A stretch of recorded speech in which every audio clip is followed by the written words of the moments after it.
Okay, everybody, we are live, and today we have got my dear friend Alexander Kugler. And Alex, you do a bunch of different things. I know you have a shamanistic lineage that you are tied to. You do men's work. You are a community gatherer of sorts. But why don't you tell the listeners what exactly you do? The easiest, well, hello, listeners. The easiest thing to describe what I do is I facilitate men's work, and my orientation in that is really bridging the spiritual and the material, really bringing practical and spirituality together. So that's what I do in men's work. And then beyond men's work, what has been a passion for actually longer is I love to gather earth-honoring spiritual technology, integrate it into my life, and share it with my people to help us remember ourselves within a society that is constantly trying to harvest us. So that means a reclamation of our blood lineages while we study the living spiritual technology of the indigenous on this planet. I like it.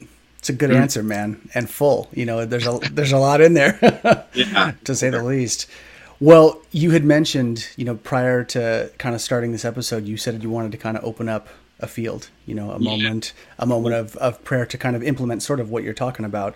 And if you want to do that, I'm game right now. Yeah, I would love to do that, and I want to do that for a couple reasons, because I want to.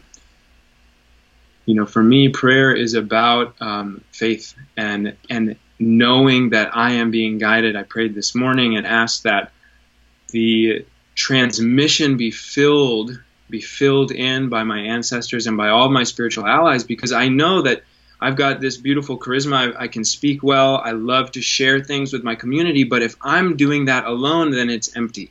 Mm-hmm. So I need all of that spiritual effluence to be filled in by those on the other side of the veil. So I want to call them in purposely and introduce that to all of our listeners so that we are woven together in this spiritual field of conversation.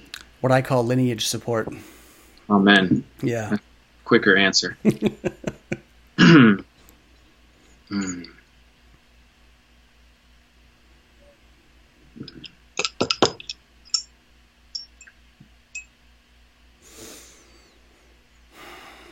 Adonai, Adonai, sefatai tiftach, ufi agita hiratecha.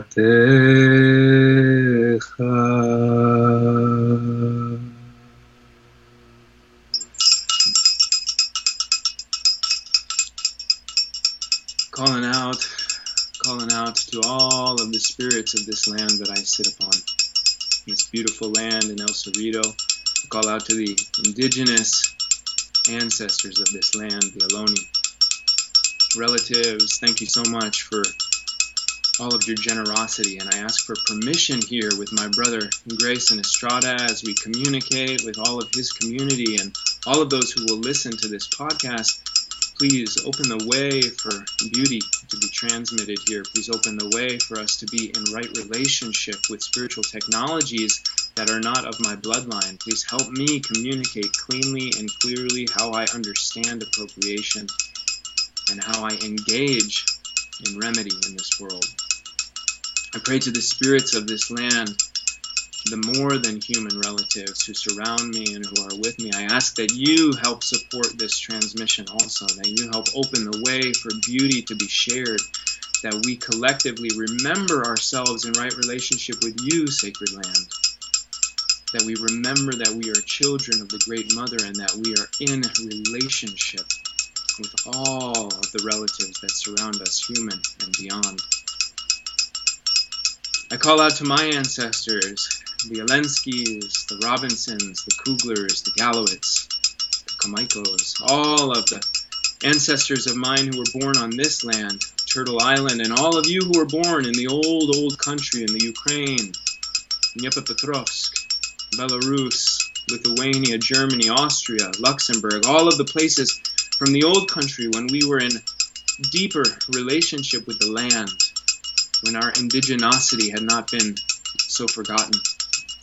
And I go back even further when we were a desert people, when we prayed at Solomon's temple, before there were the distinctions of Ashkenazi and Mizrahi and Sephardi, before the rabbis, when we were a priest people, we were praying at the sacred fire. I call out to you, ancient relatives. And even before the temple was constructed, way, way back, I call out to my grandmothers, the grandmothers of my lineage who guided us in praying with the goddess. The ancient ones, grandmothers and grandfathers who knew how to be in right relationship with the trees and the air and the water and the fire. Ancestors, come here today and speak through me. Guide this conversation so that we can transmit something beautiful for the listeners, that it can support them in living their purpose, in living their connectivity to the earth, their connectivity to their ancestral technology, and that we may all wake up collectively in this perilous moment of forgetfulness. I call out to all of my lineage allies of the Dagara lineage from Burkina Faso, the town of Dano, and the house of Bakye. Please, ancestors, my adopted ancestors, open the way for this medicine to flow effortlessly. Guide my words, guide my thoughts, guide my heart. Help me love the listeners in such a good way that they can receive it. Please connect me to the wisdom of Intangible, Mother, Father, Earth, and all of the powerful allies and those relationships that I tend. And I call out to my teacher, Don Oscar Miro Quesada, and his teacher, Don Celso Rojas Palomino, y Don Francisco Guarizo, y Don Benito Corihuaman Vargas, and all of the great medicine people of the Andean medicine path, the Camasqueros, the Paco Cuna. I call out to all of the great Sapa Inca Cuna, the great Incan leaders, male and female relatives, my adopted ancestors. I ask you to open the way that I may transmit the beauty that you have brought into my life. Share it with my relationships, my relations here. Share it with Gray. Help me listen to his questions so gracefully and answer them in a way that people can hear and digest, and that it can support them in living their lives and walking the beauty way. Ancestors, thank you so much for holding me, for guiding me, and for gifting me this opportunity to share the medicine that you have shared with me, with the listeners of this podcast.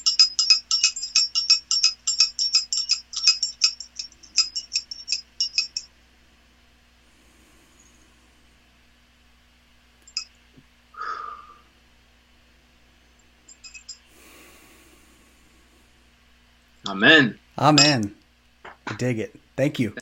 Yeah, thank you for holding space for that and for saying yes. Sure. Yes, absolutely. That's the first on the podcast in 32 episodes that we've had something like that. So thank you, man. Good. Well, so I've got, even as you were talking, I started to kind of spur the questions. I've got a bunch, and we've hung out many times, and we've had lots of conversations, but there are things that I think I want to... Can I interrupt you there, Gray? Because I just want to appreciate you for a moment. Oh, yeah, sure, man. You're such an amazing ally. You know, in times of doubt of the medicine that wants to live through me, you have repeatedly called me with your beautiful warriorship heart. Thanks, into man. Trusting myself, into trusting the medicine that lives through me. And I just want to bow to our friendship and bow to the generosity of heart that you have gifted me over these years, and that I don't take it for granted, and that it is such a blessing being in your life, in your radiance. So thank you, brother. Yeah, thank you. And the feeling is very mutual. And I would say when we first met, that signature was pretty apparent pretty fast. Yeah. You know, it was like the next day we spent that one, night with all of our buddies, and then that following morning we had a conversation around eggs and toast, and I thought, oh, I'm going to know this guy. I'm going to have some great things to talk about. So thank you. And the feeling is very mutual. And that's why, I'm always gifted you good tequila and good whiskey too, like to further instill that bond. Amen. Well, thank you again for all of that. So my question, the context that I kind of want to give to the listeners and to people, and the thing that has made me really interested in your work, and it's the way you framed it. And you've said to me numerous times, over these past few years, you've said, what I do is I facilitate this prayer technology. And when you said the word technology, when you attach prayer and technology together, that has always had, there's not just an allure, but there's a validity to that. There's something in there that I thought, yeah, that really kind of piques my interest in terms of how we can look and understand what prayer is, to use it as an inner technology, because we have a ton of, obviously, external technology, but the internal piece is lacking. And there's a movement now, with maps and psychedelic studies and plant medicines kind of making a resurgence. There's definitely, I think, a big piece of the culture that wants that inner technology, and we want the inner experience and not just the external stuff that's happening on the outside. We want a deeper connection with what's happening inside. So with all of that being said, with your work, the prayer technology, can you kind of break down what that means to you and what that means? Because I think for the layperson, that's something that they would probably like to know, because that was one of the first things I wanted to know about you when we started talking, was that. Yeah, it's so exciting. You just said it. It's connection. You said inner connection. Mm-hmm. I would riff on that a little more, mm-hmm. because to me, it feels like beyond inner connection. How would we describe electronic technology? Let's start there. I see electronic technology is like enabling freedom. That's its intention. Sure. Freedom through connection, freedom through movement, freedom having more time. All of our ancestors relied on spiritual technology for their survival. It was through their connection with the unseen forces that are sharing this realm with us that they were able to survive, that their medicine carriers were able to heal their community, that their hunters were able to tap into and track animals when there were no physical signs, but they were connected to the ley lines, to how the animals moved, to connection into the mind of that which they were tracking. How I have been gifted, or how I carry spiritual technology these days, and more, I'm understanding that spiritual technology helps us plug into the multidimensionality of our beingness, right? So we have the ancestors. It's tricky too, because you asked me, like part of my prayer as we were entering this is like, I really want to transmit something digestible. Yeah. And so we have to unpack concepts as we go along in this conversation about spiritual technology. Yep. The Dagara, so one of the lineages I carry stick medicine. So it means I perform divination, which means that I'm listening through the veil and communicating and receiving information from my clients' ancestors who are communicating with my ancestors and a whole boatload of other spiritual allies who are doing the divination. I'm the operator. I'm the one catching the message and delivering it. Right. You've received a divination from me, so we can talk about that more later. A couple, yeah. Yeah, a couple. Mm-hmm.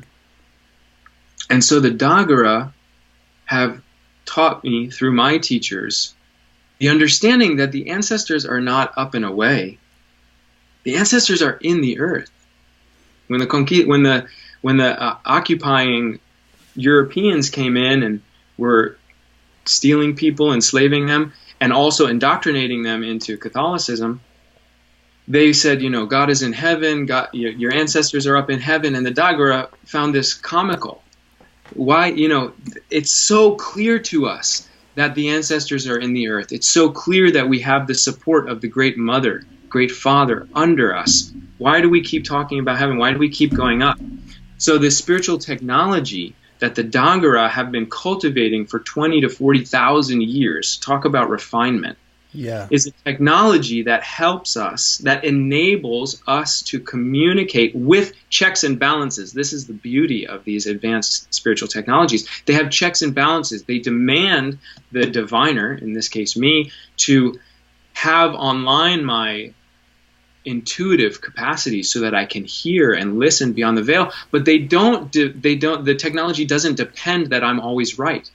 I have these beautiful shells, these cowrie shells that are my checks and balances. So in divination, I'm constantly checking grandmother cowrie shells. Mm-hmm. Am I hearing the message correctly? And sometimes They say, no, fool, start over again. Like you got to totally on track. You missed the mark, right? You missed the mark. And Yeah. so technology in its beauty keeps helping refine and refine and refine and balance the intuitive capacity with direct connection with spirit. Mm.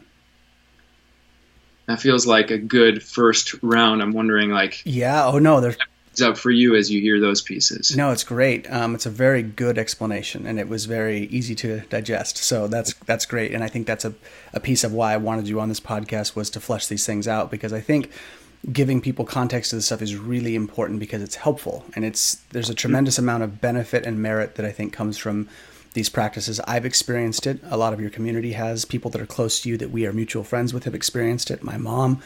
There are a lot of people that have benefited from this. So when we talk about this, there's a couple things that come up, and I will flesh this out even more. But one of the things that you had touched on, right, was just this idea, the prayer at the beginning, lineage, what I said lineage support, in a nutshell. And when you're talking about this idea of ancestry, now a lot of cultures, right, have this very, Chinese medicine is very much like this, the role of ancestors and what they play. Mm-hmm.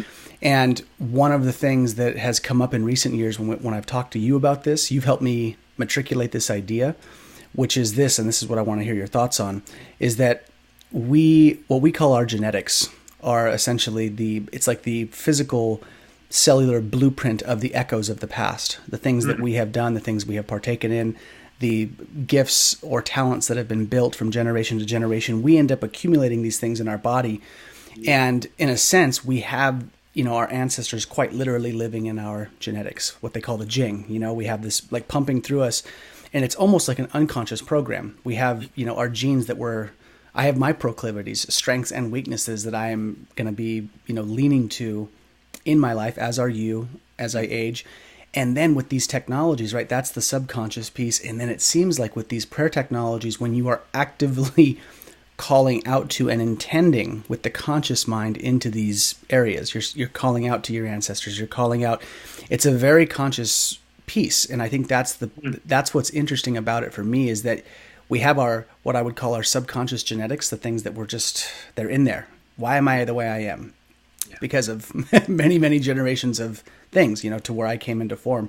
And then you've got this conscious piece, which is what I feel like this prayer technology sort of does, is that you link those two worlds, right? Left and right hemispheric balance. And I think that's really important, because I think we can all get behind the idea that we have genetics and that we have proclivities and we have genetic memory, cellular memory, but we don't spend a lot of time, especially in this culture, actively putting it into the conscious spectrum. Yes. And that is where I'm like, okay, they all say it, right? Yin and yang balance. Like when the light and the dark, the conscious and the subconscious link, then we get harmony. And I think that's what's really interesting about the prayer technology work for me.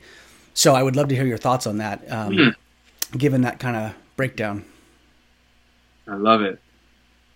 Sexy Gray. Wow. So rich, so much there. I'm going to riff a little bit on engaging our ancestors, because my orientation is less on, well, let me just say it like this. So when we are engaging with our ancestors on the other side of the veil, the first step for me, was discovering through practice and through measurable observation that the ancestors are living on the other side. There's not a conclusive moment of death and then they're imprinted as they were. No, they are continuing their spiritual journey on the other side. This is known by so many, not just the Dagara. Right. When we engage with our ancestors on the other side, my teacher Mark says, the ancestors who caused the most harm on the other side of the veil are oftentimes the ancestors that can be of the most help. When we engage with them, when we make offerings to them, and I want to come back to this idea of offering technology, when we make offerings to them, when we support them actively in their healing process, so much energy can be freed up. But if we don't recognize, if we don't engage and support them in their healing, then what you're talking about, our proclivities, what our addictions that are transmitted from them, operate in the unconscious and can run our lives. If, on the other hand, we engage with the ancestors, we support their healing, and we ask them then, from a place of being healed up, please help me with this addictive behavior, transformation can be remarkable and miraculous. So I love what you're saying about how the ancestors are living in our body in this imprint. Yeah. And I would add on to that the magic of spiritual technology is that we then get to engage with the consciousness, the individuated consciousnesses of our ancestors in order to receive the healing in our personal lives and to transmit the healing 7 generations forward and 7 generations back. Mm-hmm. I like it. I like that a lot. And I think that's the idea that's worth exploring and I think hearing, because this idea that people, and I've talked to people about this, it's very prominent in Chinese medicine, right?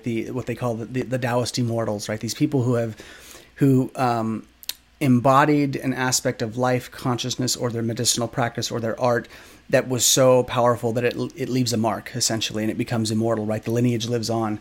And there's larger context to that. But I think that's the thing. It's an idea that a lot of people don't consider here, and I think it's just because of how American culture is.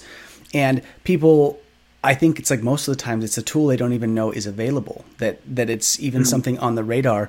And so when I hear you talk about it, it's an idea that I think I was open to, but for me it was also very experiential when I worked with you, where I remember the first time you did a divination ceremony or session for me, whatever you would like to call it. And I remember I got dizzy very quickly. And I remember thinking, God, that's really interesting. I never, ever get dizzy. But as we were outside and talking to my tree or whatever we were doing outside, you were tapping with your stick and doing your stuff. And I remember thinking, so something is shifting here. Something is definitely happening. It's atypical. It's very strange. And yes. I thought, God, if I didn't have someone like you to essentially walk me through the process and to give me the experience, it would sound like cool theory. It would sound like, oh, that's a really nice thought, and it's kind of sentimental and sweet and nostalgic, but the real-time experience of something happening, I think, is where things start to shift. And I thought, well, that's something, that's not even a door I knew I could walk through. It was an idea that I had explored many times. I have ancestors. I believe they're helping me in some way, but it wasn't real until the experience. Totally. And that really brings up another, this is sort of like, I'm working on this theoretically, but there's something about spiritual technology, and then there's like human technology. I'm not talking about electronic technology. I'm talking about human connective technology. We can't learn to pray alone. Yeah. That's not how it's built. That's not how we are built. We are mammals, and prayer is not something that we come into life knowing how to do. Young ones come in connected, right? Mm-hmm. They're not in prayer. They are prayer. They're living prayer. When we transition into conscious mind around 7 or 8, I've been told there's a brain chemistry shift, brain frequency shift. Then we can begin to be initiated into praying to remember that state of oneness, right? So when you talk about like, oh, if I didn't have somebody to walk me through this, it's like that thought, oh, like maybe I should be able to do this alone. Like that thought is part of a bigger conversation I want to have with you about colonization, the colonization of the mind, and how these indigenous spiritual technologies help us address directly colonizer mind. Because these technologies are not built upon an economic system or interface between humans like we have grown up in the Matrix. Right. They are built on systems of abundance. So that brings us to the conversation of offering technology. These systems are designed upon a concept, and I'm gonna shift language for a minute. I'm gonna go to my Peruvian lineage. So I also carry a Mesa from the Andes, from my teacher, Don Oscar Miro Quesada Solevo. I called in him and his teachers in the invocation. And this lineage, one of the primary transmissions is Aini. And Aini is a Quechua word. Quechua is the language of the people of the Andes, one of the languages. Aini is sacred reciprocity. Ooh. Right? Like that. That just feels good. Yeah, that sounds great. That's yeah. Reciprocity is what spiritual technology is built upon. It is what we are built upon. It is what this earth is built upon. And in our insanity of harvesting without giving back, with taking, without the recognition that something needs to be given in order for us to stay in balance, bringing up the Taoist masters, we're wildly out of balance because we have forgotten the original instructions of sacred reciprocity. So when we're engaging with ancestral healing, when we're engaging with our ancestors, my teacher, Mark, I'm going back and forth between these lineages because they are within together, you know? Yeah, it's okay. Back with the Dagara medicine, Mark talks about the spirit's lust for matter. And I love his use of the word lust. I've been really studying Eros and prayer, and we can come back to that if we have time. Yeah. But there's a lusting from the spirit, from our ancestors, from spiritual beings to the material, just like we lust for spiritual awakening. Yes. The same mechanism. It's a reflection. Mm-hmm. So when we move to participate in healing with our ancestors, I've been given rituals by my teacher to cook them whole meals. Go out to the forest, call them in, and leave the meal in the middle of the forest. I've been given instruction to go tie white fabric, 4 pieces of white fabric on a tree as a gift for my grandmothers. Offer ash and water and spirits, tobacco, all of these different offerings for very specific healings that need to happen for and with my ancestors. And I love how he says it. He said to me one time, he's like, Alex, we have no idea how these offerings arrive on the other side. When you tie that white fabric on a tree, it might arrive to your grandmother's as a beautiful gown, as a beautiful tablecloth, like something that is needed on the other side. And I think as I'm hearing myself say these things, one of the things that indigenous consciousness has gifted me, right, studying with these teachers and praying to be rewilded, decolonized, is that the imaginal realms are not less real. The archetypal realms are not less real. Yeah. We are in contact with this physical dimension of personality and body, but once we start entering true ancient prayer technology, we realize that we are cut off. We have severed a limb of ours that has been a part of the human experience since the beginning of humans have known themselves. Absolutely. And so I picture my grandmothers on the other side of this veil. I talk to them out loud every day. That's another one of these key technology trainings, is that we have to speak out loud to our ancestors. We have to give our Ruach Elohim, the breath of life, our creative capacity to carry our prayers and our words to the other side of the veil, that they may be received. Because, as my teacher says, it is as hard for them to hear us as it is for us to hear them. Mm-hmm. Wow. Man, I just went in like 16 different directions, but it was fun. Yeah, welcome back. No, it's great. I love it. And it's really good ideas. I mean, and the way you're explaining it, again, this is the piece that I think is missing, and it's nice to have languaging to it nowadays, because these types of ideas I feel aren't discussed this way. And there's a couple of different directions. I mean, one, I was born and raised Catholic. I'm not practicing, but I was, born, raised, confirmed Catholic. My mom always said, you don't have to be Catholic. This is just what I started with, and you can do with this whatever you want. If you become an atheist, a Taoist, I don't really care, but this is where I started. So do with it what you will. But even in the context of that, right, prayer was sort of done alone, and it was sort of asking for things, and it was very, what's the word? Lifeless in a way. It never had a lot of anima for me when I would pray as a kid. It was me asking for stuff or just asking for general protection and whatnot. But so this conversation has merit for that reason. And then the next piece to this is you got me thinking. I've had this question brought up to me so many times, and you hit on it, and it's really valuable, and I would love to hear your response to it. People have said to me, when they're like training Kung Fu, for instance, or Chinese martial arts or Qigong, there is a cultivation of the intangible. You are also dialoguing with the intangible, and you're trying to feel the energetic spectrum of human experience, not just the physical. The physical body is absolutely needed in Qigong or movement or martial arts, but there is this deeper sensitivity of the immaterial, right? Matter and energy. And people will say, like, well, why would you focus on feeling that stuff? And I'm always brought back to the basic tenet, which is, and I ask my clients this, do your thoughts have form? Where are they? And they're like, well, I mean, they're in my head. I said, yeah, but if you die, can you pull them out and touch them? Where are they? Like, where do they come from, And where do they reside? And it's always kind of, they're left in this spot of saying, well, I don't really know. And I said, well, think about how much of our lives are lived from an immaterial substance, more or less. The emotions we feel and the thoughts we think dictate pretty much everything that we bring into form and everything that we do, right? It's an immaterial thing. Yeah. So when you're talking about this, it brings me back kind of to the same point. It's like, well, why would I communicate with my ancestors? It's like, well, hello.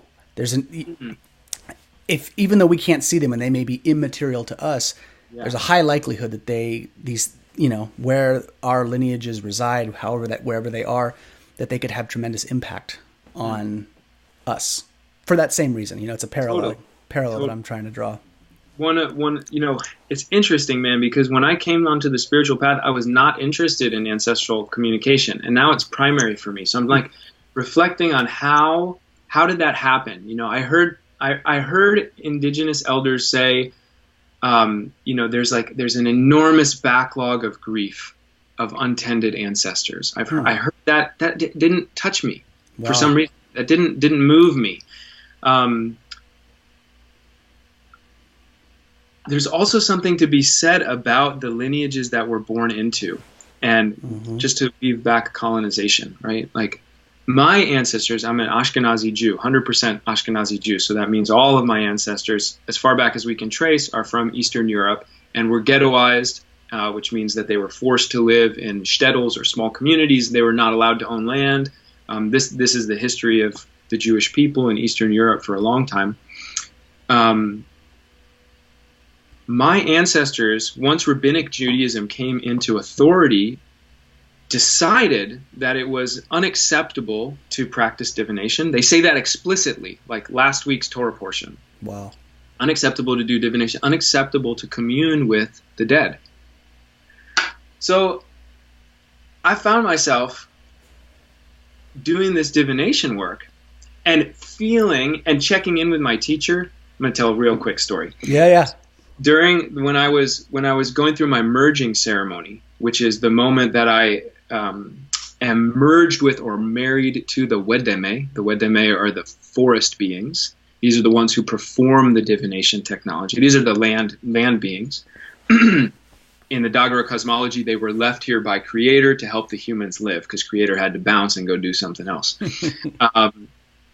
During my merging week, right, so there's a lot of preparation, years of preparation for the merging ceremony, and my teacher calls me up, and he says, Alex, I got to tell you something. I was just checking in about how, is everything in alignment? Is the way open and good for Alex's merging this coming weekend? And he was specifically asking my ancestors. Now, this is going to be hard to describe, but they're cowrie shells. I want you to picture cowrie shells. Have you ever seen a cowrie shell? I think the ones you have. The ones that I toss, right? Yeah. So they're these beautiful little white shells, and they have the backs cut off so that they can lie flat or the other side up. Right. So Mark said he was asking my ancestors, he said to them, is the way open? Is everything cool for Alex's merging? And he tossed the shells, and the shells lodged themselves together in a way where he picked them up and they were connected. He could not shake them apart. He said this has never happened in the decades that he has tossed shells. And he was so excited about it. He called me to tell me about this. Yeah. The magic of divination is that spirit is imprinting into physical because we are using tools that the Dagara have refined in a way for spirit to be easily accessible into the physical realm. So when he tossed these shells and he asked, "Are my ancestors cool with what's about to happen?" and that the shells merged themselves together, clung to each other, was an incredible confirmation for me, for Mark, that my ancestors, in fact, are starving to be listened to, starving to be spoken with, starving for the healing practices, for the active engagement with their healing and our healing. Now, a lot of Jews don't follow this precept of not doing divination and all of these things, and a lot of the rules that our ancestors have come up with. But there's something really important in this for me as we're talking about our blood ancestry and colonization of when did our ancestors get off track? Where did prayer start to become rote? Yeah. When did it start to be colonized? And when I look back, the Jewish people have passed on so much beauty in tradition, in spiritual technology like the talis and the kippah and the tefillin, the mezuzah, like all of this incredible spiritual technology that I love. And yet, the goddess was stripped out, was excommunicated from the spiritual technology a long time ago. So you heard in my opening invocation, I call back to the old grandmothers before the temple was built. I call back to them because I want to remember myself as a worshiper of the goddess. That is my path. I love the goddess. Mm-hmm. I look at the hills and I see the rolling hips of the mother. I look in the sky and I feel that expanse. I feel the mother in the rocks. Like, this is my path. I am a bhakti. I am a devotee of the mother. And that's why these lineages have helped me remember myself and find my path, because they plug me into worshiping the material world, not from a place of extraction, but from a place of devotion. And that nourishes me over and over again. So I just want to riff for one more minute about colonization and how there's a big conversation about appropriation. I am a white Jewish boy from the East Coast practicing Dagara stick medicine and carrying a friggin' Pachakuti Mesa, right? Yeah. There's a lot of danger there. There's a lot of danger, potential danger for us whose blood does not come from these places, taking spiritual technologies and then say, "Oh, I'm Peruvian," wearing all the beautiful Peruvian fabrics, sure. which they're beautiful. But forgetting ourselves within another's culture, forgetting ourselves and just taking. This is the illness of appropriation, and this is the illness of colonization, is that we have taken, we Westerners, white Westerners, have taken the resource abundance, right, all of the minerals, and continue to extract. And now that we have reached a level of domination and control of these indigenous lands, the extraction of spiritual technology is becoming more and more popular. So one of the pillars or tenets of how I have committed myself to walking this path, because this path has called me and claimed me as it has you. Chinese medicine has claimed you, right? You have claimed it, but we have been claimed. So we recognize that, and immediately, with the awakening that these indigenous spiritual technologies bring into our lives, we turn back to our blood lineage. We turn back to where we come from, where our ancestors come from, and we infuse the spiritual effluence into our blood lineages, that we can reawaken what is and has been our peoples for a long time. So Judaism has taken on a completely different experience for me since I have been healed up by these indigenous technologies. I am remembering myself as a Hebrew. That is a very different frequency than being a Jew. Mm-hmm. You know me? Yeah. And so anyway, those were a couple threads I wanted to touch on, because it's so important for me to be in integrity. The medicine cannot flow if we're not in integrity. And for me, being in integrity with spiritual technology is utilizing the gifts of the indigenous that have been given to me freely, that I have been initiated in, that I have paid my dues to study, and then turning back to my people, bringing the medicine home so that we can awaken and stop extracting and violating this earth and the indigenous peoples. Yeah. I love it. And I think the way you're explaining it, it's such a broad context when you think about it, right? How many, in a sense, how many factors, there's so many things here that shape how these medicine traditions are, passed on, how they stay in and how they stay in integrity, as you're saying, right? So they don't break down the fabric of how they work, the mechanisms that make them tick, and keeping that alive is so critical. And I think that's what you're talking about it's not just I study this thing, therefore, and now I have it and now I use it. It's dependent upon this connection. And I think, and you're cultivating this, and that's what's so cool about this process. And it opens up essentially this entire new spectrum for people to connect with. There's a whole new arena. And I think that's what's so interesting about it to me. And that was, we've had this conversation, Chinese medicine, I'm a German, Spanish, white. I mean, there's Irish. I mean, I got a lot of different things, but the same thing. And it is a weird thing for me in years past where I thought, here I am teaching Chinese medicine as like what looks like just a big white guy teaching Chinese medicine. And I've had to really process that and sit with that. And I think when I met you, it just opened up, the dialogue for me to dialogue with that process. I thought, yeah, there's definitely some stuff here, because I'm going to have to acknowledge I didn't obviously come up with this stuff.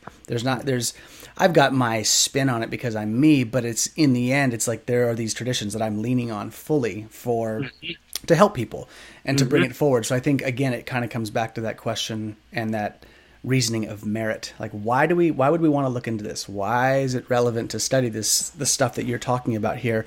And it brings me to a question about the technology itself. And it's around emotionality. And I feel like when I've watched you do your divinations, there is an emotionality to it. You're connected to it.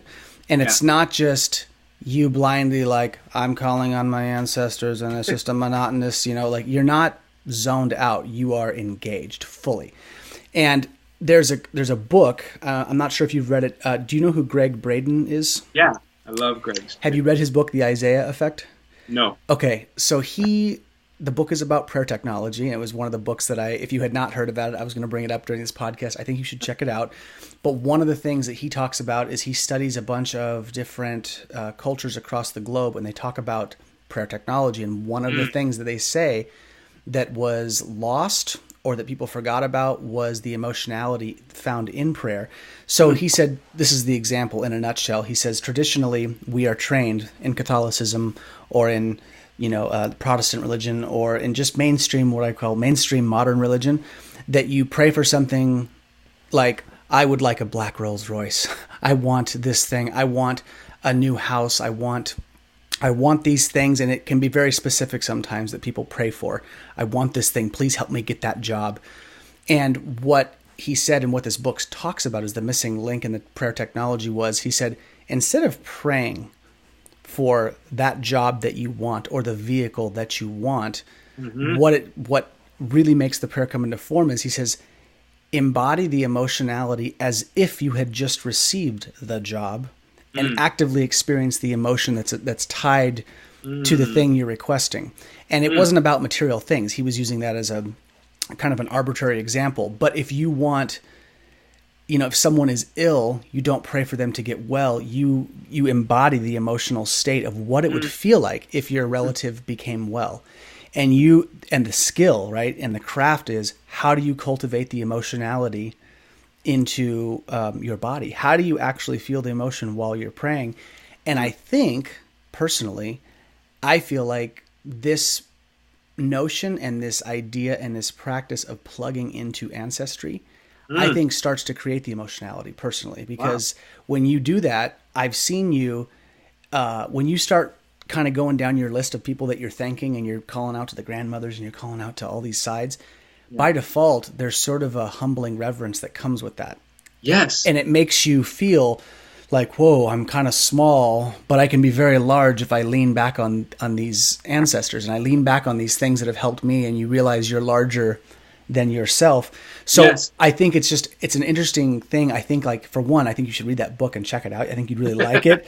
And two, this idea, right, of like emotionality during prayer, which is so much more powerful than just the blind words, where I want this thing and I'm saying it because I'm going to bed and because I should.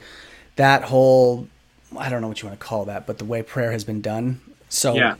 I mean, I love this. I want to riff a little bit on two threads and help me track, please. Eros and... Say it again. What was that? Eros. Eros, okay. And monotheism. I'm going to start with monotheism. We'll come back to Eros. So there was a huge transition thousands of years ago from the many gods, the recognition of the many gods, including the goddess, into monotheism, the one, the only, the source. And growing up in synagogue, we were only praying to God the Father. And oh my God, that was painful. That was not my reality. That was not the truth. Same right? with Catholicism, man. Same. Now, I've recently been starting to make peace with God the Father as the All-Father. I don't know if you've ever... I've heard the phrase, but... The frequency there feels very different to me, the All-Father. Well, I guess what I want to come down to is, like, the emotionality for me is the relationship to the radical diversity of this realm. So when I get to connect with my grandmothers, my grandfathers, the Rock Nation, my bird tribe, the hills, the valleys, the deserts, there is some, you call it emotionality, I'm going to stretch into calling, there's some erotic awakening that happens in my body when I start connecting to the vast diversity of spiritual aliveness in this realm. And I actually had the gift of going to a grief ritual this weekend led by one of my friends, and it's in the Dagara lineage. Oh, so wow. I got to go into a whole different quadrant of Dagara spiritual technology. And what I kept discovering, because this facilitator is also a teacher of eroticism, a facilitator of erotic exploration, there was a really, really beautiful, safe container for grief and Eros to move fluidly. Now, no clothes came off, and that wasn't the focus. Yeah. But space was made for erotic energy to move through us as grief cleaned out space.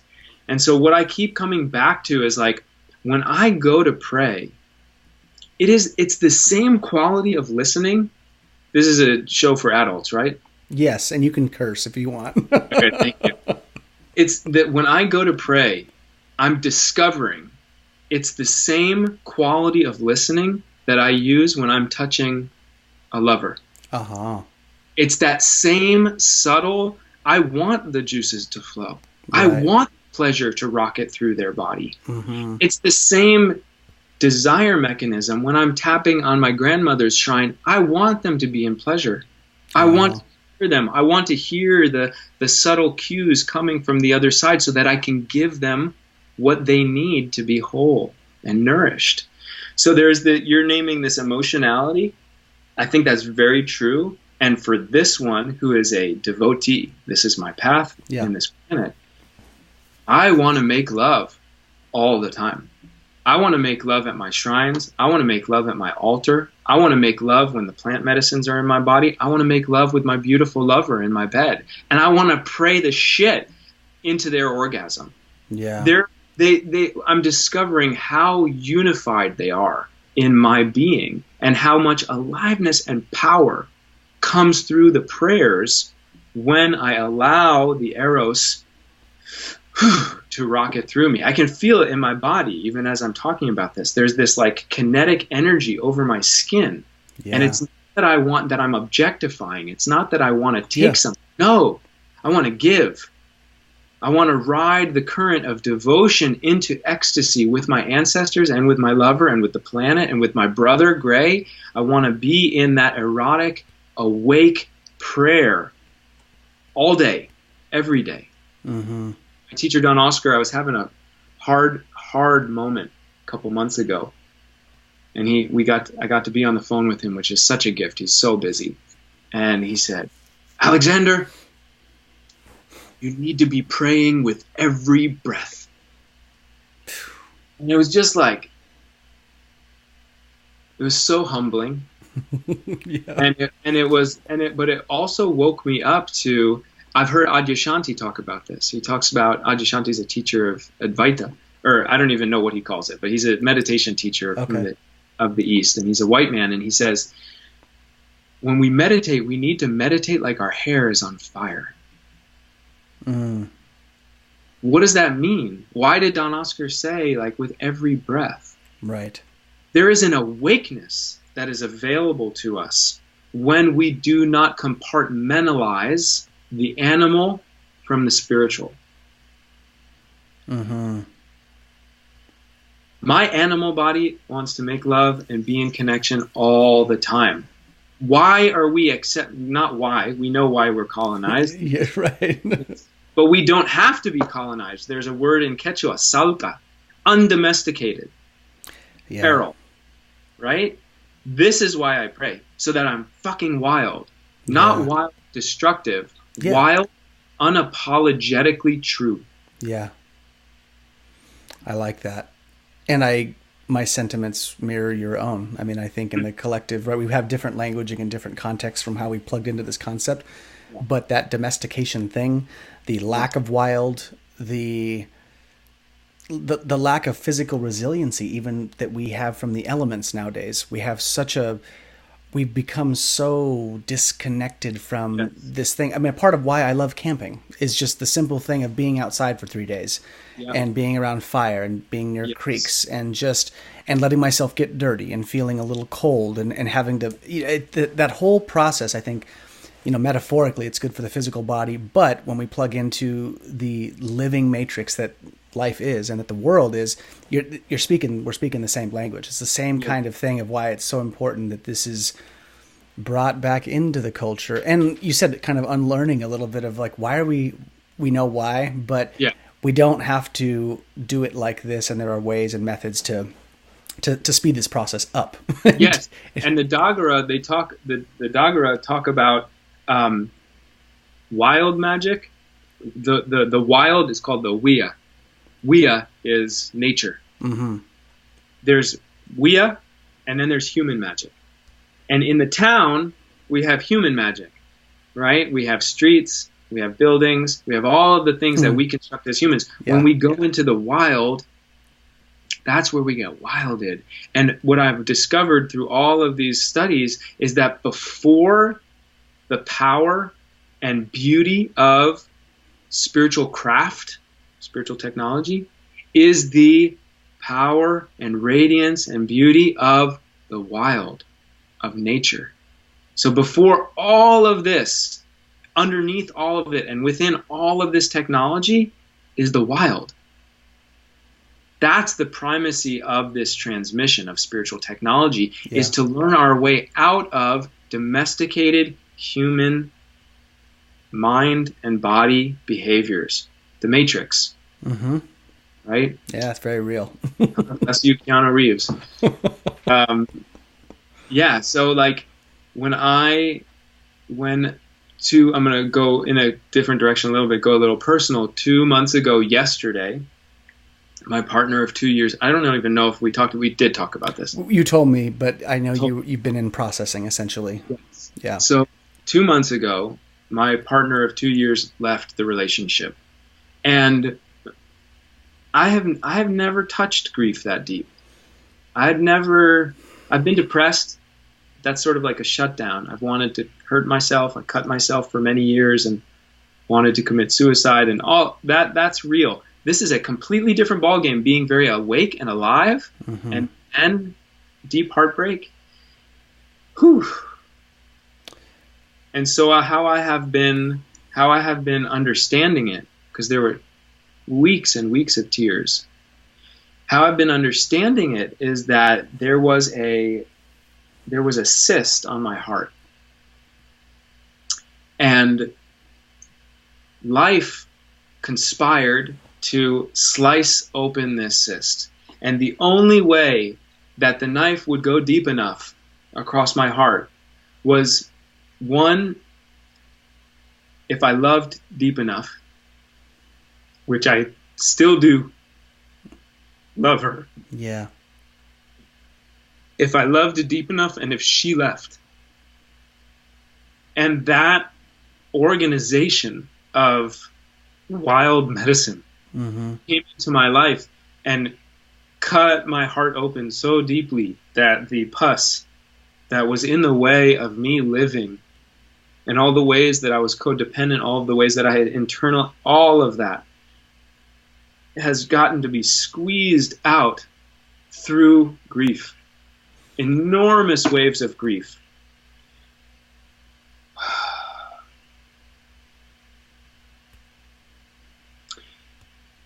For the weeks after she left, I couldn't touch my tools. I went to go see Mark, and he made me lunch. You know, my teacher of the Dagara lineage made me lunch and gave me a divination. And he said, "Alex, you got to get out to the wild. It's waiting for you. It's calling you." So I went up to the I finished the work that I needed to do, and I went up to the Yuba for 12 days, out alone for 11 of them, and met incredible allies there, spiritual and human, who guided me into the practice of not doing. Not doing in a wild space, playing. Yeah.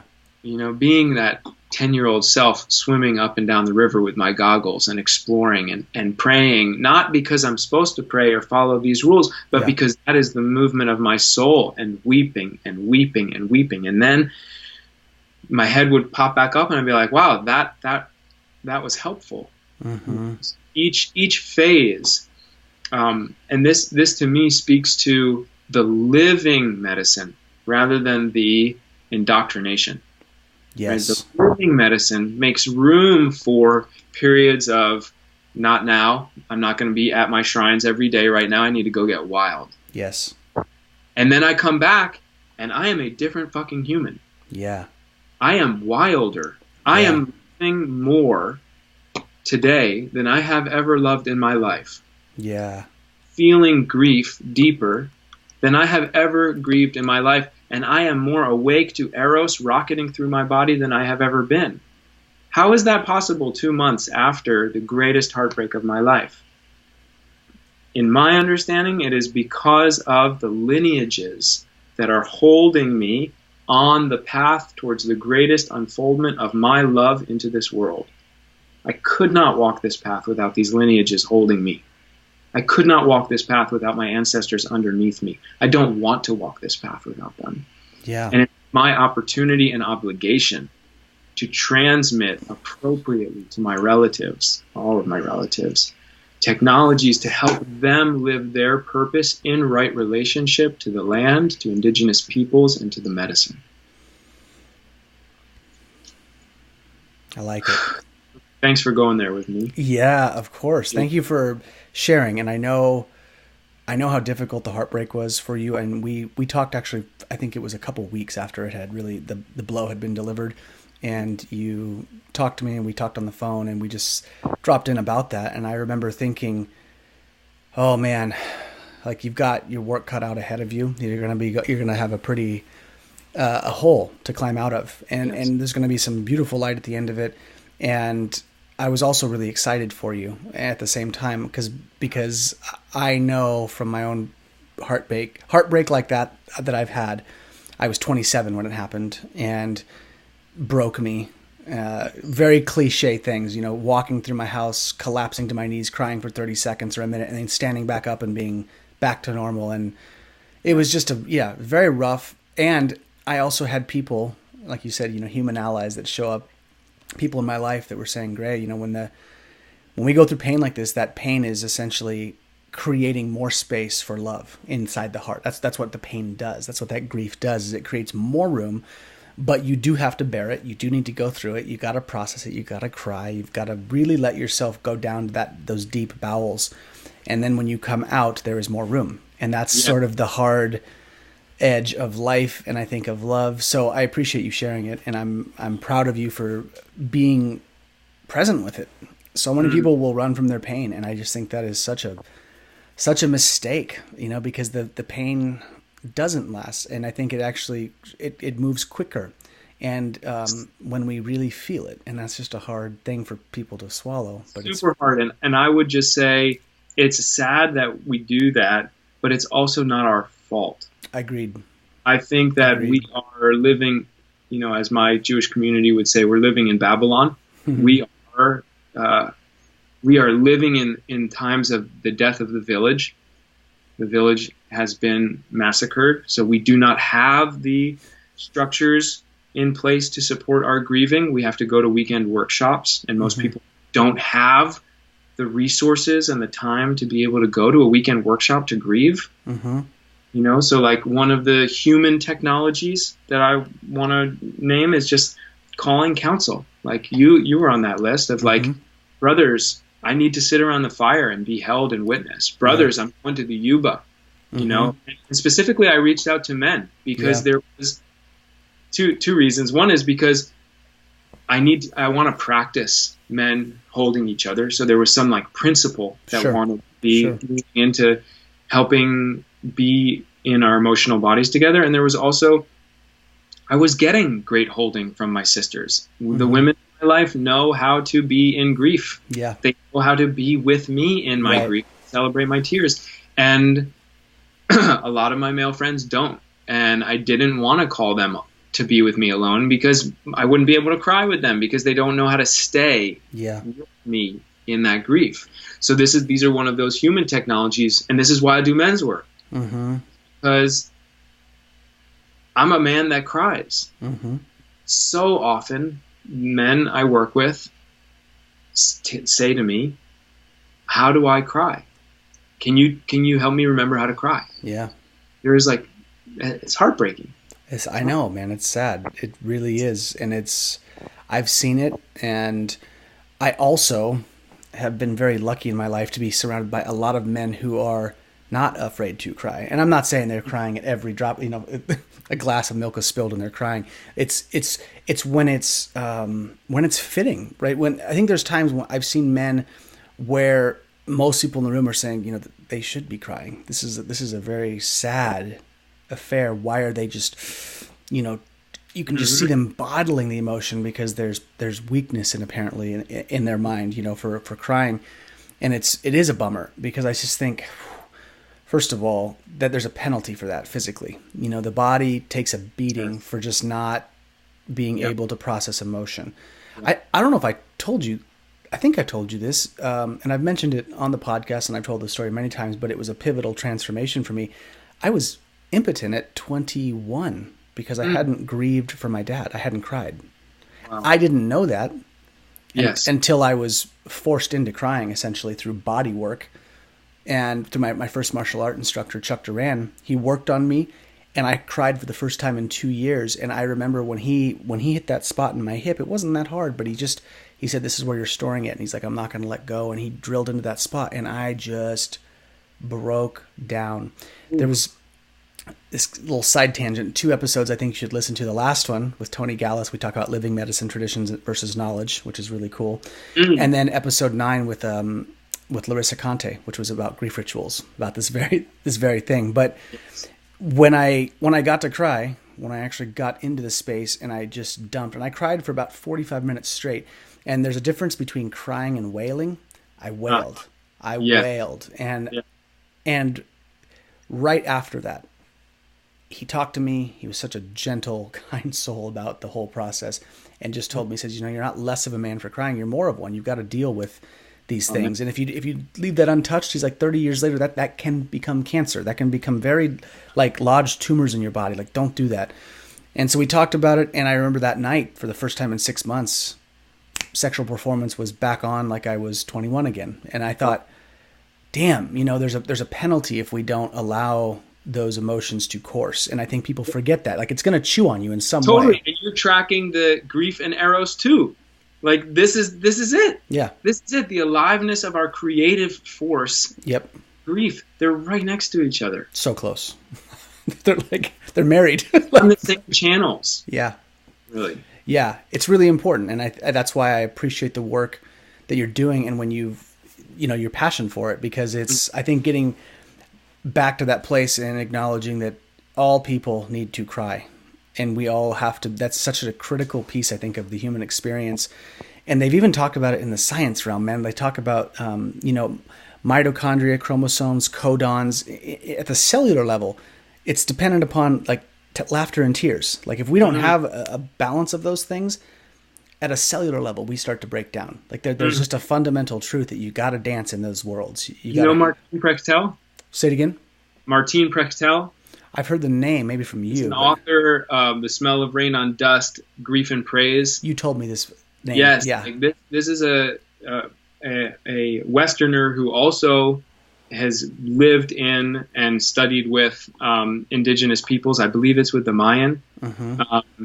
And his transmission is the same thing. Our capacity to praise is directly dependent on our capacity to grieve. That's it. They're the same thing. And what is lovemaking if not praise? Yeah. I don't know. Yeah. I don't know, bro. I've done a lot of other shit that's not praise. Right. I'm not interested in perpetuating that anymore. That was a playing of my old wounds, right? But when I am in lovemaking, when I am in praise, when I am in prayer, I am connected with my life force, with my vitality, and with my purpose for being here. Yeah. That's what I want for my relatives. That's what I want to share with all of this technology. Not, it took a long time to acknowledge that and still, I would say I am, what's the word I'm looking for? I really watch my ego around power. Because these spiritual technologies give power. If you've read the teachings of Don Juan and Carlos Castaneda's books, right? Great books, yeah. Amazing books. And they are 12 novels about stalking power. Yeah. Right? So these technologies, they bring power. What I just sat with an amazing teacher, his name's Francis Weller. He wrote an amazing book on grief called The Wild Edge of Sorrow. Cannot recommend it enough. And Eliyahu, my co-facilitator in the men's work, we went to go sit with him as an anchor and as a mentor in the men's work. And he said, in the West, we get really confused about power. We think that, it's something that I have. He said, no, power is something that moves through us when we are in connection. Right. Power is a byproduct of connection. It's the same. I'm saying the same thing with the spiritual technology. Yeah. All of these connections with the unseen ones gift me amazing amount of power. What do I do with that power? How do I channel it? How do I direct it? What is my North Star when I am landing the punch of my intention to bring in the Kung Fu? Yeah. Right? That is something that is continually refined, but I just named a little bit of what my intentionality is. Like, I want to be a force upon this earth that helps people wake up out of the colonized mind, remember ourselves as the wild humans that we are, and love the fuck out of the earth. Yeah. Stand up for our purpose, stand up for our passions, and be resilient in all of the activism, in all of the self-reflection and decolonization that we are engaged in. We are headed for, I feel quiver in my bowels when I look forward a decade or two. I have no idea what is coming down the pike. Yep. This technology is what will guide me in a world of radical uncertainty. There is so much we do not know in these times of prophesied times of collapse, right? Yep. It's very intense. I mean, it's a very strange climate to be alive right now. Globally, politically, everything is very tumultuous, and it's bottlenecking. Obviously, everything is coming, and this is weird. Not weird. I think you'll be able to relate in the same way when you told me you were going through your breakup.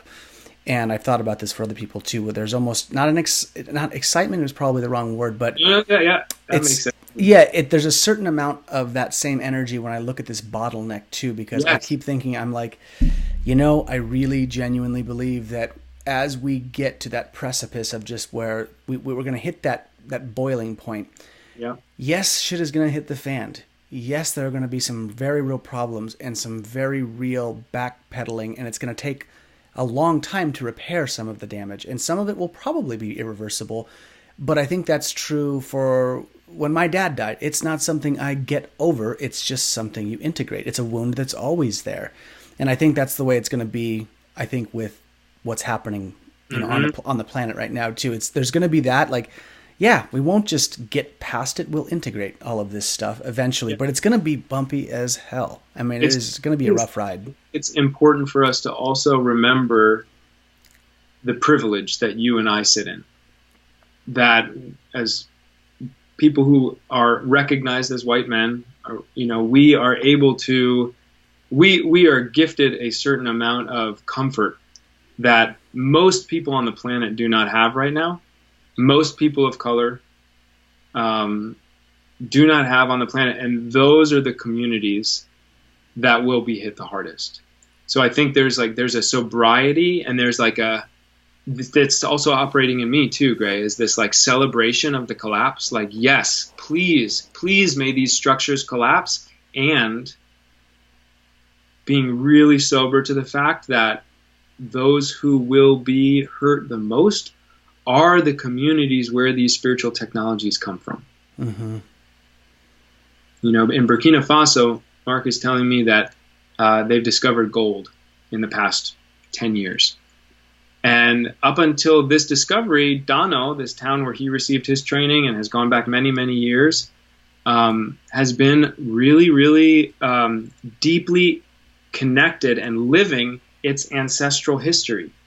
And now there are these huge mining operations happening right outside of the town, which are all Westerners, all white Westerners coming in, extracting the gold, and destroying the local economy, where we can no longer get high-quality metalsmithed items. They can't afford to make these pieces that their ancestors have been making for thousands of years because of what we're talking about. Yeah.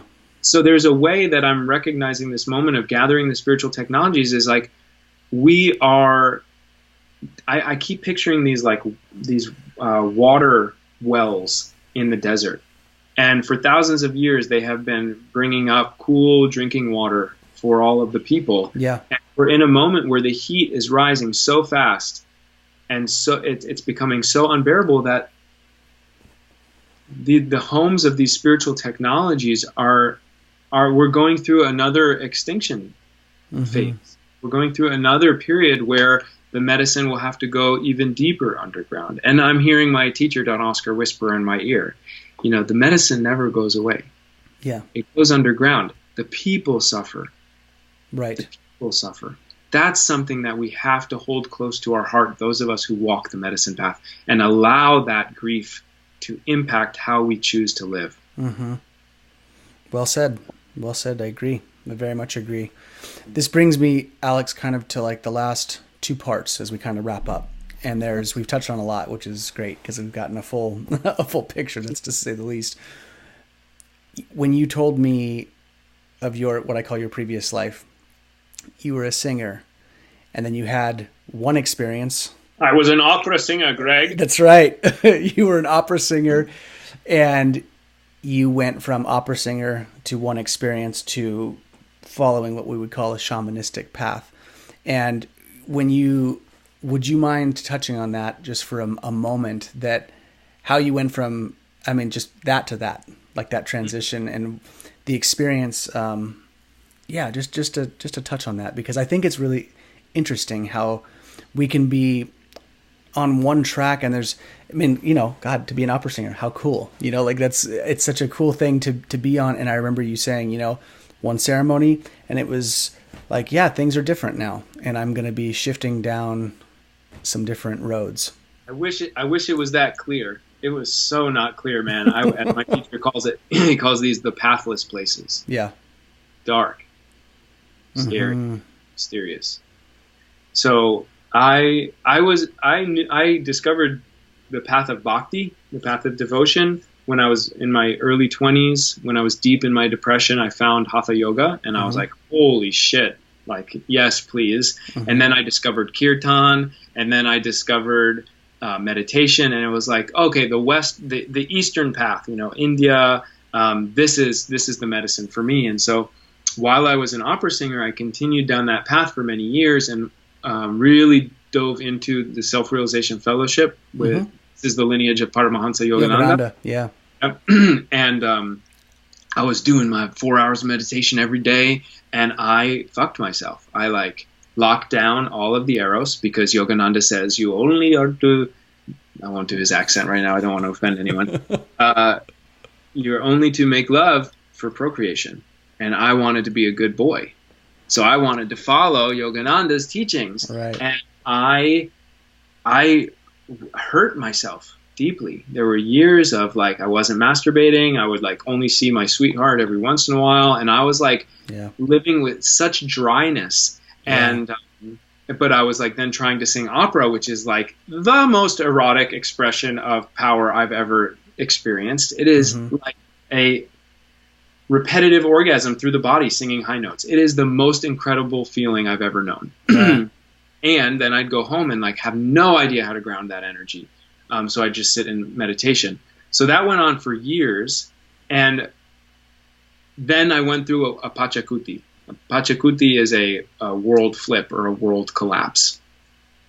And my grandparents died within 5 weeks of each other. They were living in Jersey. I was in New York City. And then I broke up with my fiance of 7 years. And then I called my friend who was living out in California. And I was like, you told me about something. I don't even know. What was that? And she was like, yes, let's go sit in ceremony together for the New Year's 2012. So I met my friend for a ceremony, and we drank grandmother medicine. I won't say the full name. I don't know why it doesn't feel right now. And we drank this sacred medicine, this ancient consciousness, an expression of earth, cosmos, so much to be said about that. And I am so young on that path. There are many people that have a lot more authority to speak about. And grandmother shattered me. She loved me, and she saw that I was 30 years old and I had not engaged my Saturn return at all. I had avoided it. Oh, wow. And she saw that I was, there was a potential that I would miss the boat. And so she came in with a sledgehammer. And, man, that's a whole nother podcast talking about that one ceremony. Right. But she ripped me open and gifted me an experience of being awake for a moment, took me out of body. I've never gone out of body before. I haven't gone out of body since. I was completely out of body, witnessing myself and taken on this incredible ride and shown incredible things, and then brought back into body and went through a living nightmare to help me wake up. And so after that ceremony, I went back to New York, and nothing was the same. And it was excruciating. And I was a shattered man. And 8 months later, I moved out to California to be with this woman that I had called at that time. And, that relationship was a huge blessing. It introduced me to this medicine, introduced me to Vipassana meditation, introduced me to the Bay, totally changed my life. And I began the pursuit of freedom in plant medicine ceremony. And then I discovered that, it's not just in plant medicine ceremony. This is one of my purposes also, is to help my relatives who are in constant ceremony, plant medicine communion, peak experience grabbing, to help them anchor their awakenings into a healthy spiritual architecture.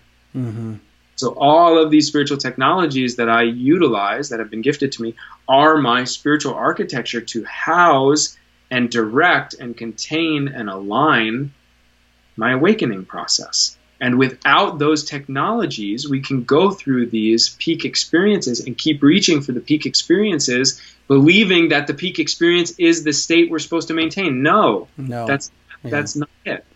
The peak experience is to inform and integrate into how we show up for daily living. Chop wood, carry water, grow your corn and potatoes, as my relatives in Hart Island down south say. Mm-hmm. And so that actually is what saved me. The plant medicine woke me up. The technology saved me. The technology helped me ground and discover I'm a being of love. I'm worthy. I'm worthy of joy. I'm worthy of pleasure. I'm worthy of sharing medicine in this world that needs it. I'm trustworthy. I'm a good fucking man. Yeah. Right? I was so confused about these things. This is the reason I asked this, and thank you for sharing everything. The reason I ask this is because I think nowadays it's this larger topic and something that's circling within the context of this conversation. Plant medicines making their presence known in the West now. And the medicine, in the vein, I won't say the name, but I'm pretty sure most know what we're talking about, but that the medicine, the grandmother medicine, I remember the first ceremony I did, and the shaman I was working with saying, up until recently, she never left the rainforest. Yes. And that was that. And they said it's not. They're like, don't get it twisted. People did not bring her out of the rainforest. She decided to infiltrate the West. She decided, and people think that they're administering, they're doing ceremonies, they're facilitating. She's like, they're not in control. And she said, and the experiences that people are going to have sometimes might not be as beneficial as they could be, or they might be very difficult, and it's going to be very imperfect coming into the West because we don't have what we would call living medicine traditions in the West that are anchored in these realms, right? On how to navigate the psychedelic realm, how to really discourse with ancestry. These traditions we're having to pull from other places to do the kind of work you're doing, and I think it's so powerful to realize that people are having experiences with plant medicine. Things are changing dramatically. They do have the aha. And we're also so damn young and fledgling like in this process that there's a lot of bumps. But I just find it interesting that when you think of it as a medicine leaving the rainforest on its own accord, and coming in and saying, it's going to be bumpy, and I'm going to come in and it's going to be imperfect, right? It's never perfect, right? That's the wrong word, but it's not going to be what it has looked like in the traditional context. It's going to be a very haphazard process because I think we are in a haphazard state too. Things they're so discombobulated that you bring in a plant medicine. It's like, it's going to do its teaching, but it's going to be very different than what we've seen. It reminds me of the Dalai Lama. And Tibetan Buddhism, the destruction of Tibet as a sovereign nation, shot Tibetan Buddhism out into the world. Yeah, it did. And so what we're seeing now feels very similar to me. Is with the encroachment of and we're seeing the Amazon burn. We are watching the sovereignty of the Amazonian peoples become smaller and smaller and smaller, and the medicine erupts out into the world and comes here. Similarly to what the Dalai Lama said, he's when he heard people talk about self-hate. Have you heard the story? Yes. Where there was no translation. There was no translation for self-hate into Tibetan. He didn't know what we were talking about. Right. And he discovered the illness of the Western mind and what self-hate was and all of this depression. Similarly, I'm watching and hearing from my teachers that in the jungle, in places where this medicine is served traditionally, it's a medicine for the body. Yeah. It's not a medicine for people to remember they're worthy. It's not a medicine to help you discover your life purpose. That's not totally. In some cases it is because it claims you as somebody to serve it. Sure. But as we drink it up here in the West, I remember for years drinking it and just being caught in self-loathing for hours. Yeah. And like that, and how Yeah. grandmother has said yes to being part of that healing too. That's remarkably generous. Agreed. And I think it's a very interesting time. I mean, like you said, you said you're very young in that path with that medicine, as am I. Neither one of us are like authorities. Obviously, we've had an experience, and I think it had merit. It shifted things tremendously, and I'm still sitting now 1.5 years, 2 years now, I think, where I'm still full from that experience, and I think I will be for a while. It's going to be a long time before I go back and revisit that, because there was so much in there that I'm still practicing too. I thought the things that I was shown to work on, essentially, I'm like, yeah, they're still in progress fully. Yeah. So I'll just wait a while until those waters settle.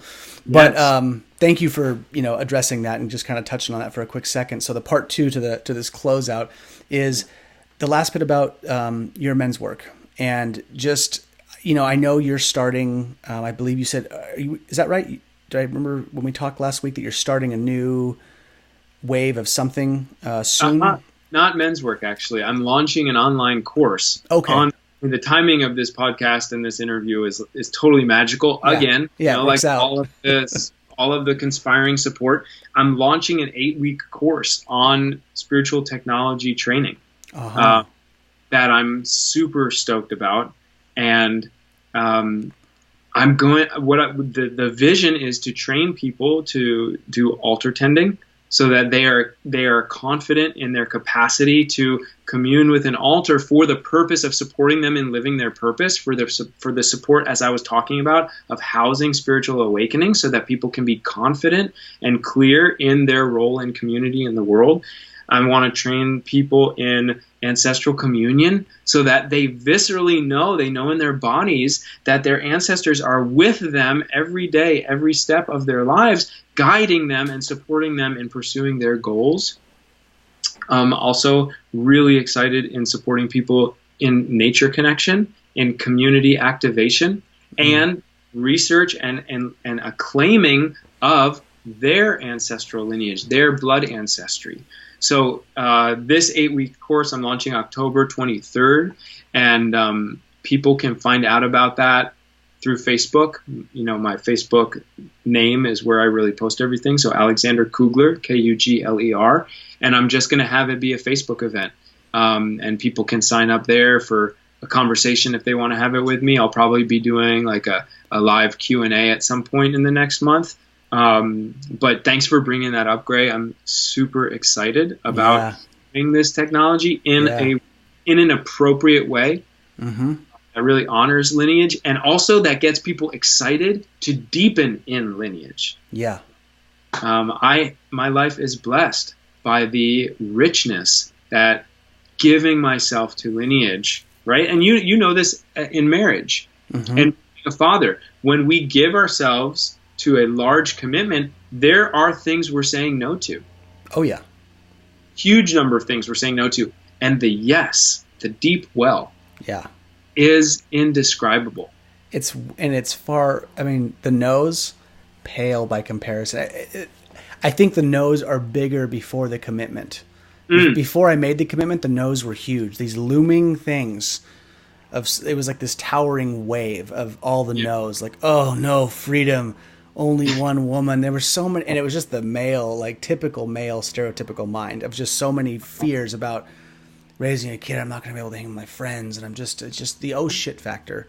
Yep. And then the commitment's made, and it was like a tide that just went and just switched, and I was overwhelmed with the yeses, and thought, God, boy, that's a little bit of a mind fuck. If I had stayed in that place of just being so terrified of the no's, quote unquote, I wouldn't have seen the yes realm. And you're absolutely right. The yeses get very big, and that's kind of all I focus on. The no's, I'm like, yeah, there's some things I gave up, but for sure, they're not nearly as cool as what's happening over on this other side. There's way better stuff. Spiritual projection and fear of like a lot, both.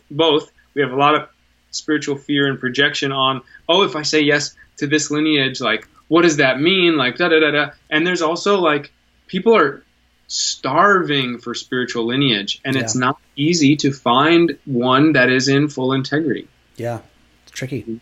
There is a lot of schmutz being thrown around, and my lineages aren't perfect. Yeah. You know, there has been some shifting around some of the elders in my communities, and some harmful magic being cast at each other, and I use that word. There are spells being cast in some of these realms that I have to stay back from. You know, I have to really keep checking my ego and keep checking like what is the contact with those people that I want and that's safe for me. Like it's not all hunky dory. I don't even know where the phrase comes from, but whatever. You know what I'm saying? I do. It's not all rainbows and cosmic transmission. It's like human shit. Yes. Lineage. Yes. So I also want people to be sober as I'm like saying like, let's study lineage together, right? Yes. Like my teacher is initiating people. I'm getting to support initiatory ceremonies. I am on my way to become a sanctioned Pachakuti Mesa teacher. This is my prayer. This is my intention, so that I can be initiating people into these lineages from a place of sanctioned authority. Mm-hmm.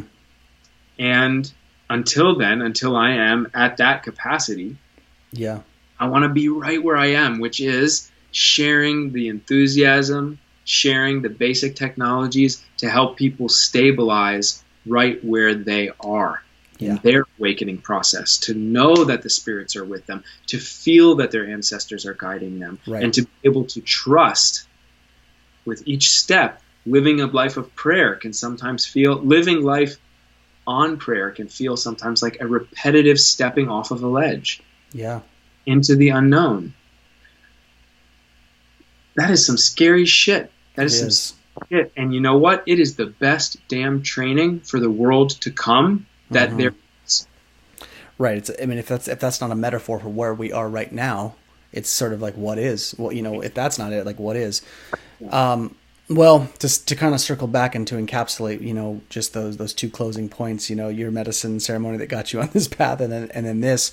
So it sounds like a lot of the things that, if I'm hearing this correctly, that we have the themes that we've touched on in this podcast. Yeah. If people have been listening to this and their interest is piqued and thought, oh, this is something that I would like to plug into, your course would be a wonderful introduction into these larger foundational themes, correct? Oh, for sure. And yes. Yeah. I'm so excited about it. Good. Well, and the people listening, I mean, I'm not, Alex and I don't have a paid, you know, this isn't like a paid sponsored ad. I mean, I have tremendous faith in your work, and I can vouch for you. You know, I vouch for Alexander Kugler for sure. If you guys are interested in doing work with Alex, I mean, I think you're one of the best people that holds this kind of stuff with integrity, and you've got a really nice balance, man, of like, the way I see it is you've got this balance of very real, honored representation and keeping the integrity of a tradition without the sensationalized, what I want to say, the new age buzz that can come with it. There's actually a grounding, there's a very grounded aspect to what you're doing. And for me, my life path this go around, that's one of the threads that I need. And it's sort of that's the ticket that gets admittance to me in a sense, is that groundedness. You know, do things have a root in reality? Is it not? I don't want it just in the clouds, because that's not how we live. Keep doing the mountain. Yeah, the pyramid, man. It's just that this thing, like that's you need a strong base, and that's what I think you've had. And from the first time I met you, you know, it's there. So I wish you the best of luck on this course. I know it's going to be great, and people should check it out. I mean, I definitely would encourage people to do so. And if people, Alex, want to find you on social media, or, you know, what's the best way? Do you have a website, Instagram, Facebook? What do you do? What's your jam? Dude, that's a whole realm of technology that I am not mastered in yet. You got to bolster that external technology. I know, I'm working on it, but you know what? My priority is the internal technologies right now, and I just was on a journey with mushroom medicine, and the mushrooms gave me a really clear download, and they said to me, don't go big right now. Mm-hmm. Don't go big. Just get by. Yeah, just... The download, the big download that you're here to catch over these next couple of years is on its way. Mm-hmm. Your job is to create a beautiful nest to catch the big medicine that's coming for you. It's not fully here yet. Sure. And when I went on that journey, I felt such relief, man. I was like, oh, I don't have to pretend like I'm a master. Right. I'm not. Yeah. I have something to offer. Right. And can offer it right from where I am. Doesn't, my social media identity, it's not fully fleshed out because the medicine has not completely distilled itself within me yet. Sure. So, social media identity, Alexander Kugler, Kugler, that's on Facebook. That's all I use. Great. And my website for the men's work is manhoodembodied.com. Manhoodembodied.com. Eliyahu and I are going to be launching another group in January. We do 3 to 6 month cohorts. We have our conclusion of this cohort next week. And also Baudry. Have you interviewed Baudry yet? No, I've been picking at him for the past like 3 weeks. I'm like, bro, when are you going to get on? But he wants to get on, but he's coming. Yeah. He and I we're dreaming in an offering in 2020. So we're going to be doing like embodied prayer, magic. We don't even know what's coming through, but it's coming through in 2020. Nice. So keep your eye out for that. And yes. Yeah, great. I just want to I know we're concluding. Yeah. So I want to really honor you and honor the generosity of your heart in this friendship and the beauty of how I see you continually stretching on your path and integrating what's next. And I just want to say what nourishment your reflections always are when you gift me the depth of your sight.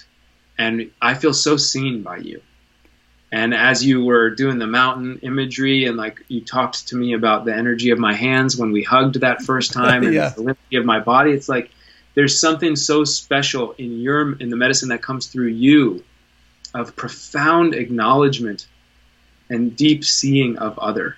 And I want to say thank you for gifting me that as your brother and sharing that with all of your guests on this podcast. Yeah. Well, I appreciate that. You're very welcome. And I just appreciate your words. So thank you. They land well, and I receive them well. So thanks, man. I appreciate that. Yeah. And keep spreading your medicine, man. Keep doing what you're doing, and keep trucking and listen to the mushrooms. Don't go big now. As my teacher, Mark, says, yeah. What right do you have not to share this medicine? Yeah, that's a great way to put it. That's a great way. Well, it's beautiful, and thank you for your time. It was a nice, full, long podcast, man. We got a lot in. It was like an hour and 40 minutes, and it went pretty quickly too. That was amazing. We had a lot to talk about, but I appreciate your time. Keep doing the good work. I'm very supportive. I want to know what's happening, and you guys should definitely check out Alex's website. Keep track with him because he's going to be doing some amazing things. We'll put the link in the text of the podcast, I imagine. Yeah, all your info will be in the podcast on YouTube and on Facebook when I launch it. So. Yeah, you'll be launching in a couple of weeks, but thank you again, man. I just appreciate your time. So you take care of yourself. I love you, brother. I love you too, man. Feel my love, okay? I will for sure, man. All right, bro. All right, take care. Absolutely.